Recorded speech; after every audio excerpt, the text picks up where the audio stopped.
Peristiwa kebangkitan Kristus adalah bukti bahwa Allah adalah pribadi yang berkuasa. Hanya Allah yang sanggup menghadirkan peristiwa kebangkitan itu di dalam pengalaman manusiawi. Kebangkitan Kristus itu juga berarti kemenangan atas dosa dan maut. Lalu yang kedua, penampakan Tuhan kita Yesus Kristus adalah dasar pertumbuhan iman. Tujuan utama penampakan Kristus itu tidak berakhir pada upaya untuk menghadirkan perasaan takjub, heran terhadap peristiwa yang... Saudari-saudaraku yang terkasih, berjumpa kembali bersama saya Inspirasiku di Antara. Renungan harian Sabtu 11 April dalam Oktav Paskah. Semoga kita semua bersama keluarga, komunitas kita selalu dalam keadaan baik, tetap sehat dan bersemangat. Marilah kita mengawali renungan kita hari ini dengan tanda kemenangan Kristus. Dalam nama Bapa dan Putra dan Roh Kudus. Amin. Allah Bapa sumber kehidupan, kami bersyukur atas Kristus yang bangkit dan menjadi teladan ketaatan kepada kehendak-Mu.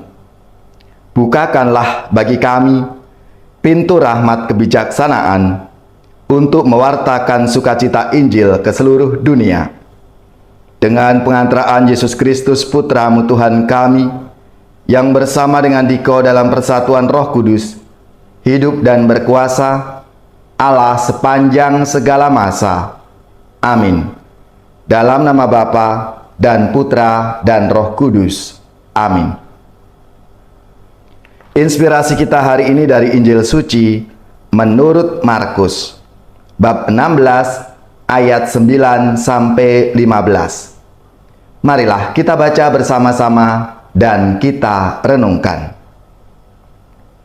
Setelah Yesus bangkit dari antara orang mati, pagi-pagi pada hari pertama minggu itu, Ia mula-mula menampakkan dirinya kepada Maria Magdalena. Daripadanya Yesus pernah mengusir 7 setan.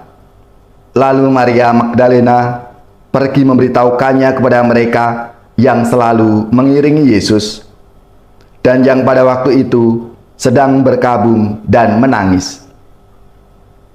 Tetapi ketika mereka mendengar bahwa Yesus hidup dan telah dilihat olehnya, mereka tidak percaya. Sesudah itu Yesus menampakkan diri dalam rupa yang lain kepada 2 orang dari para murid ketika keduanya dalam perjalanan keluar kota. Ketika mereka kembali dan memberitahukannya kepada teman-teman yang lain, kepada mereka pun teman-teman itu tidak percaya. Akhirnya Yesus menampakkan diri kepada ke-11 orang itu ketika mereka sedang makan.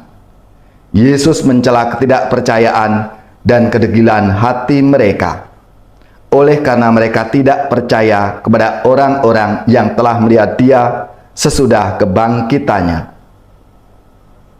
Lalu Yesus berkata kepada mereka, "Pergilah ke seluruh dunia, beritakanlah Injil kepada segala makhluk." Demikianlah sabda Tuhan. Terpujilah Kristus.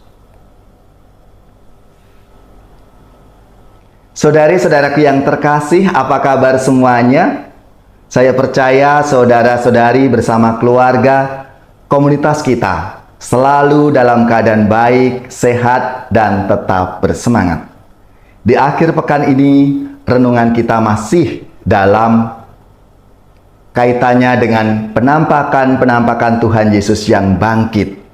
Dan satu demi satu peristiwa penampakan itu terungkap di dalam perikop Injil Markus ini yang menegaskan beberapa hal. Yang pertama, peristiwa kebangkitan Kristus adalah bukti bahwa Allah adalah pribadi yang berkuasa. Hanya Allah yang sanggup menghadirkan peristiwa kebangkitan itu di dalam pengalaman manusiawi. Kebangkitan Kristus itu juga berarti kemenangan atas dosa dan maut. Lalu yang kedua, penampakan Tuhan kita Yesus Kristus adalah dasar pertumbuhan iman. Tujuan utama penampakan Kristus itu tidak berakhir pada upaya untuk menghadirkan perasaan takjub, heran terhadap peristiwa yang ada di luar nalar manusia.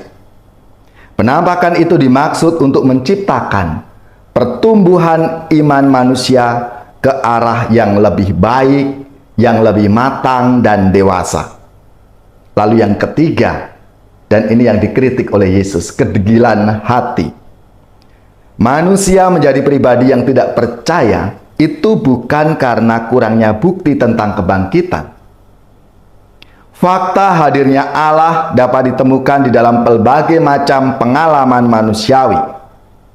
Dan yang menjadi tantangan utama di dalam proses pertumbuhan iman manusia itu adalah hati yang keras, hati yang tidak mau diubah, atau bahasa Yesus adalah kedegilan hati. Yesus sendiri menyampaikan kritik itu secara terbuka kepada para pengikutnya untuk menghindarkan diri dari kecenderungan kedegilan hati itu. Maka saudara-saudariku yang terkasih, melalui pengalaman peristiwa-peristiwa penampakan Yesus yang bangkit ini, mau mengajak kita untuk hari demi hari kita membuka diri akan rahmat dan bimbingan Tuhan dalam setiap peristiwa-peristiwa hidup kita itu.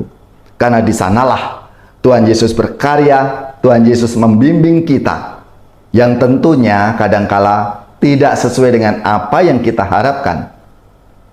Namun, paling tidak lewat penampakan-penampakan Tuhan Yesus yang bangkit itu, mau mengajak kita untuk semakin berkembang iman kita, semakin dewasa iman kita, sehingga kita semakin mengasihi Allah kita. Dan seterusnya kita akan menjadi pribadi yang peduli terhadap sesama kita, lebih-lebih mereka yang membutuhkan.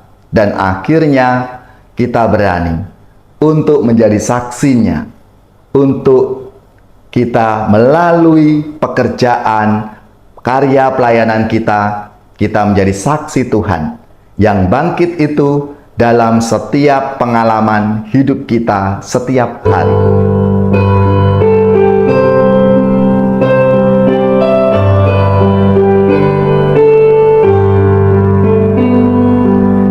Makhluk semua, pujilah Tuhan kita. Haleluya, haleluya, haleluya. Pujilah keagungannya. Haleluya, haleluya, haleluya, haleluya, haleluya. Bergaung di seluruh dunia, soraklah haleluya, haleluya, haleluya, haleluya, haleluya. Nyanyikan bersama dengan iringan suling. Haleluya, haleluya, haleluya. Pujilah Maha Tuhan. Haleluya, haleluya, haleluya, haleluya, haleluya. Bergaunan merdu suaranya, soraklah haleluya, haleluya, haleluya, haleluya, haleluya. Saudari-saudaraku yang terkasih, marilah kita siapkan hati kita untuk menerima berkat Tuhan. Semoga saudara-saudari sekalian, keluarga-keluarga, komunitas kita, orang-orang yang kita doakan, mereka yang sakit, yang menderita, seluruh tugas, belajar, pekerjaan, usaha, serta karya pelayanan kita, dibimbing, dilindungi dan diberkati oleh Allah yang Maha Kuasa, Bapa dan Putra dan Roh Kudus. Amin.